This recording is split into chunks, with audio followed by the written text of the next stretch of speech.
My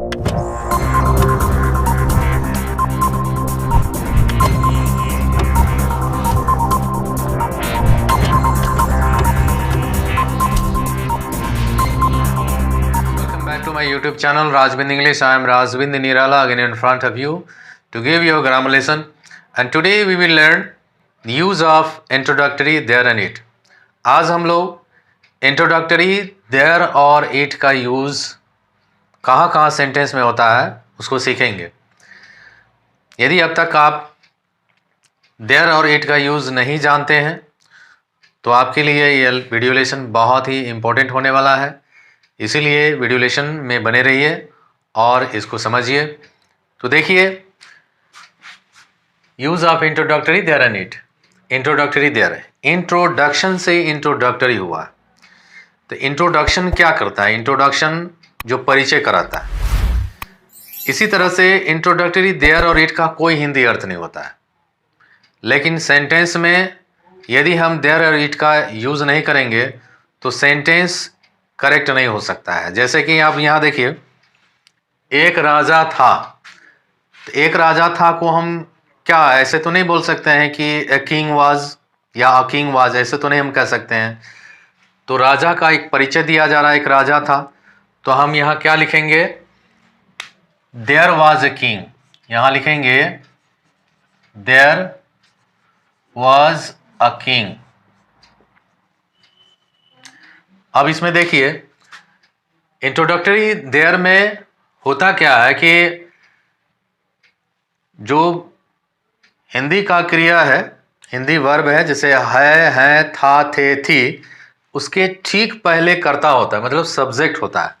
तो यहाँ पर था के पहले राजा है ना? था के पहले राजा, इसकी विशेषता यही है, था के पहले यहाँ राजा है। और दूसरी विशेषता यह है कि वो जो वर्ब जो होता है, उस वर्ब को हम सेंटेंस में जो सब्जेक्ट होता है उसके अनुसार यूज़ करना होता है। तो यहाँ पर सेंटेंस में सब्जेक्ट राजा है, यहाँ था है, तो राजा सिंगुलर में है, इसीलिए यहाँ पर वाज आ गया। ठीक है। दूसरा देखिए, मेरे गांव में एक हाथी है। तो मेरे गांव में एक हाथी है, हाथी है अंत में आया है और इसके ठीक बाद क्या है। तो इसकी विशेषता भी है कि ये जो कर्ता अर्थात सब्जेक्ट होता है वो वाक्य के अंत में ही रहता है और है, था, थे, थी के पहले रहता है। तो मेरे गांव में एक हाथी है, तो यहाँ क्या हो जाएगा? देयर। यहाँ है प्रेजेंट में है, तो इज होगा। There is an elephant in my village. There is an elephant in my village. मेरे गांव में एक हाथी है, मेरे गांव में एक बंदर है, मेरे गांव में एक किला है, कुछ भी हम लिख सकते हैं। पेड़ पर बहुत बंदर है। अब यहाँ देखिए, पेड़ पर बहुत बंदर है, बहुत बंदर मतलब प्लूरल में है, तो यहाँ क्या हो जाएगा? देयर आर मेनी monkeys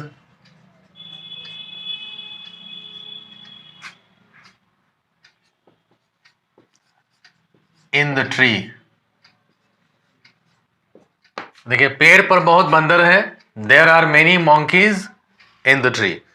तो यहां देखिए, बहुत बंदर, यहां प्लूरल है, तो इसीलिए यहां क्या हो गया? आर लग गया। अब प्रेजेंट में है। उसके बाद देखिए, मन और शरीर में घनिष्ठ संबंध है। मन और शरीर में घनिष्ठ संबंध है। घनिष्ठ और संबंध, यहां घनिष्ठ हो गया एडजेक्टिव और संबंध हो गया नाउन, उसके बाद आया है वर्ब आया और प्रेजेंट में है, तो यहां क्या हो जाएगा? There is an intimate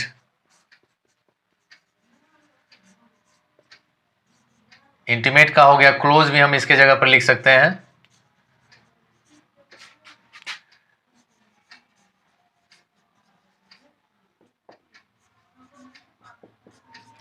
there is an intimate या close relationship between mind and body. यहां मन और शरीर का, माइंड एंड बॉडी।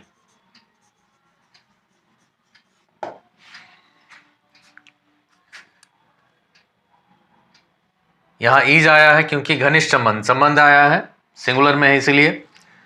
उसके बाद देखिए बोस्टन में एक नवयुवक था, पास्ट टेंस में होगा नवयुवक, तो यहाँ नवयुवक हो गया, ठीक वर्ब के पहले है, इसका हो जाएगा there was a young man in Boston. यहाँ था पास्ट टेंस में इसीलिए।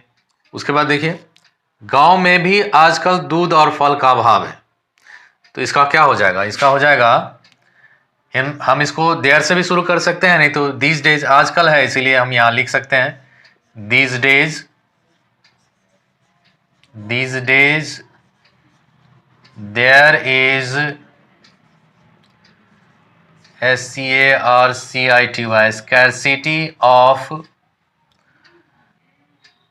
milk and fruits even in villages। देखिए गांव में भी आजकल दूध और फल का अभाव है, these days there is a scarcity of milk and fruits even in villages। दूध और फल दोनों एक साथ हैं और यह है अनकाउंटेबल नाउन है, इसीलिए सिंगुलर वर्ब का यूज हुआ है, इज आया है। इसको हम ऐसे भी लिख सकते हैं there is a scarcity of milk and fruits even in village these days. हम ऐसे भी लिख सकते हैं और ऐसे भी लिख सकते हैं। मंदिर के सामने एक बड़ा तालाब है, तो इसका हो जाएगा there is a big pond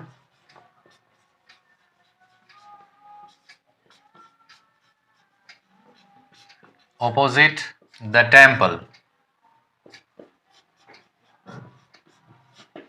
There is a big pond opposite the temple। यहाँ मंदिर के सामने एक बड़ा तालाब है सिंगुलर है प्रेजेंट में है और तालाब हो गया नाउन हो गया, ठीक पहले आया है इसीलिए ईज आ गया। उनकी आंखों में एक चमक थी, तो इसको हम क्या लिखेंगे, there was a glitter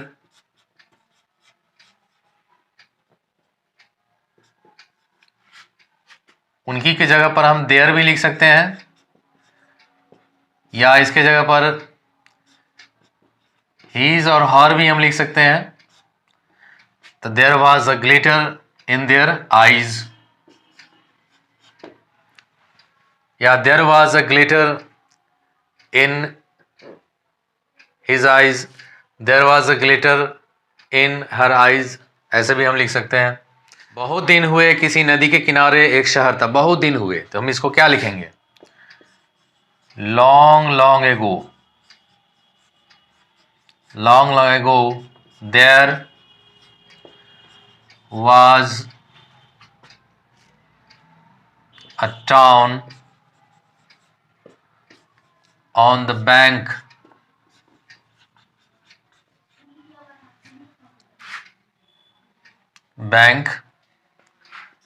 of a river। long ago there was a town on the bank of a river।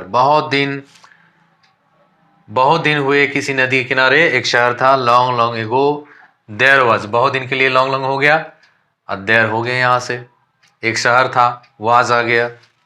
फिर उसके बाद देखिए मेरे घर के पास एक पेड़ है, there is a tree near my house, there is a tree near my house.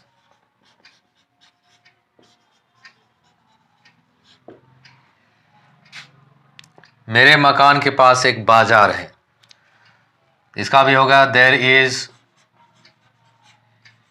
A market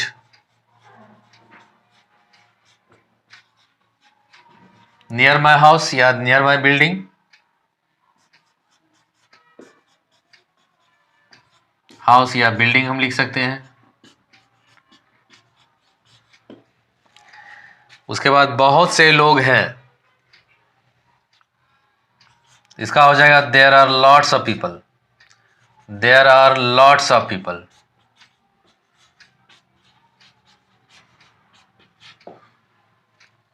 वहां लोगों की भीड़ थी, तो इसका हो जाएगा there was a crowd of people.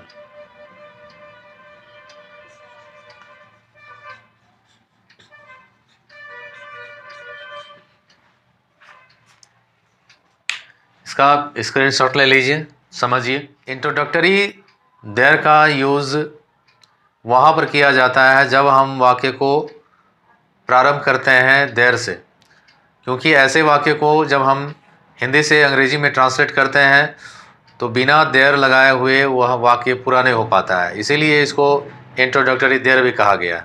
और ऐसे सेंटेंस में जो सबसे अंत में हिंदी क्रिया का है, हैं, था, थे, थी का रूप होता है, उसके ठीक पहले जो कर्ता होता है, सब्जेक्ट होता है, उसके अनुसार ही क्रिया भी सेंटेंस में रहता है, मतलब वर्ब भी सेंटेंस में रहता है। और वर्ब अपने असली रूप में ही रहता है और वह वर्ब होता है सब्जेक्ट के अनुसार। अगर सब्जेक्ट प्लूरल है तो वर्ब प्लूरल हो जाएगा, सब्जेक्ट सिंगुलर है तो वर्ब सिंगुलर हो जाएगा। जैसे आप लोगों ने इंट्रोडक्टरी देयर का यूज़ कहाँ होता है उसको समझ लिया है। अब हम लोग इंट्रोडक्टरी ईट का यूज़ समझेंगे। इंट्रोडक्टरी देयर के बाद में हम लोग अब इंट्रोडक्टरी ईट के बारे में जानकारी ले लेंगे। इंट्रोडक्टरी ईट की जानकारी लेने के लिए आइए बोर्ड पर देखते हैं। जिन वाक्यों में ऋतु, मौसम, समय इत्यादि के विषय में कुछ कहा जाता है, मतलब जिन वाक्यों में ऋतु, मौसम, समय इत्यादि के बारे में कुछ कहा जाता है, तो उन वाक्यों के अनुवाद में ईट को वाक्य का सब्जेक्ट बनाया जाता है। मतलब जिस वाक्य में हो या जिन वाक्यों में ऋतु, मौसम, समय इत्यादि के बारे में कुछ कहा जाता है, जब हम उसको ट्रांसलेट करते हैं अंग्रेजी में तो हम क्या करते हैं, ईट का सहारा लेते हैं, ईट से हम शुरू करते हैं। दूसरी बात है कि ईट के बाद वर्ब सिंगुलर रहता है और इसमें जो ऋतु, मौसम या समय सूचक शब्द होता है वह वाक्य में कर्ता का काम करता है, मतलब सब्जेक्ट का काम करता है। और यह सब्जेक्ट कंप्लीमेंट के रूप में रहता है, मतलब ईज और वाज के बाद में आता है। किसी किसी वाक्य में जैसे है, हैं, था, थे, थी, इनके अलावा कोई दूसरी क्रिया रहती है, मतलब दूसरा वर्ब रहता है, तो हम इट का यूज़ नहीं करते हैं, उसको हम दूसरे तरीके से ट्रांसलेट करते हैं। तो इसको समझने के लिए बोर्ड पर हम लोग ट्रांसलेशन सीख लेते हैं, बोर्ड पर देखते हैं। तो देखिए, दोपहर का समय था, तो दोपहर का समय था, इसका क्या हो जाएगा, दोपहर का समय था, तो इट वॉज मिड डे, इसका हो जाएगा इट वॉज मिड डे। दोपहर का समय था, तो यहाँ देखिए दोपहर हो गया, तो यह है करता है, मतलब सब्जेक्ट है, लेकिन यह कंप्लीमेंट के रूप में है, तो इसीलिए वाज के बाद आया है मिड डे। वहाँ बड़ी सर्दी पड़ती है, तो इसका हो जाएगा it is very cold there, it is very cold there. दक्षिण में बहुत गर्मी पड़ती है, तो इसका हो जाएगा it is terribly hot, it is terribly hot in the south.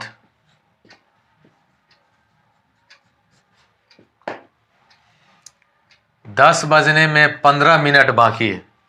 अब यहाँ समझने की बात है कि 1 घंटे में 60 मिनट, तो 60 को अगर हम 4 से भाग कर देते हैं तो भागफल आएगा कितना, 15,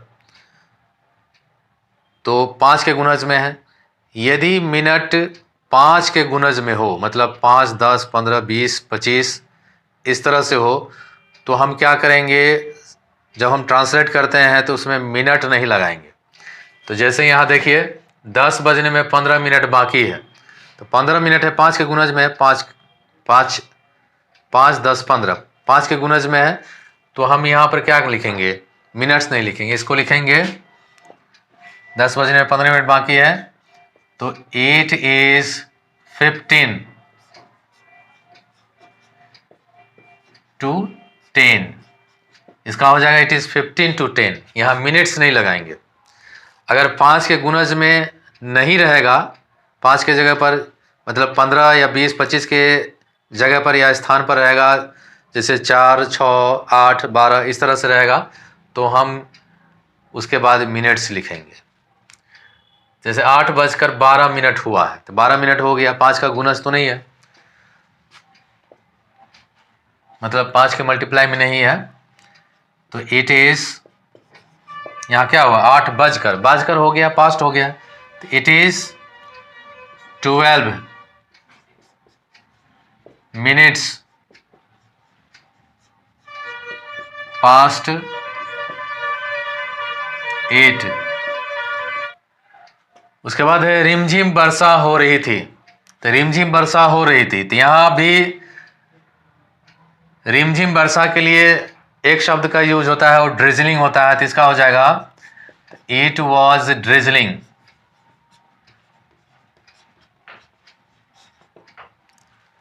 गोधूली की बेला थी, तो गोधूली के लिए हो जाएगा ट्वाइलाइट, तो इट वॉज ट्वाइलाइट। दोपहर रात होने ही वाला है, इसका हो जाएगा it is getting on for midnight, it is getting on for midnight. आज 2 जनवरी है, it is the 2nd of January,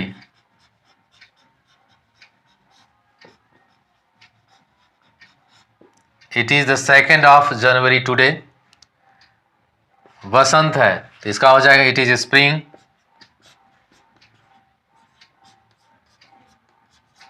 अब तक आप लोगों ने क्या देखा कि जो समय सूचक शब्द है वह सेंटेंस में सब्जेक्ट के रूप में रहता है, तो यह वर्ब जो इज, आर, वाज, वेयर उसका कंप्लीमेंट के रूप में यूज हुआ है। यहाँ से 1 नंबर से लेकर 10 नंबर तक का सेंटेंस में इसी तरह का ट्रांसलेशन हुआ है। सेंटेंस में है, था, थेती के बदले में कोई और वर्ब हो तो समय सूचक शब्द के लिए हम इट का प्रयोग नहीं करेंगे। जैसे यहाँ देखिए सोमवार फिर आ गया है, इसका होगा Monday has come again, Monday has come again. उसके बाद जनवरी समाप्त हो चुकी है, इसका हो जाएगा जनवरी हैज एंडेड।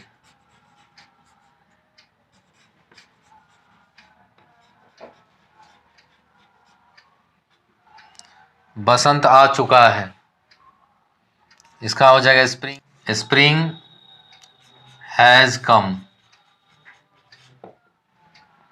जाड़ा आरंभ हो गया, इसका हो जाएगा विंटर हैज सेट इन।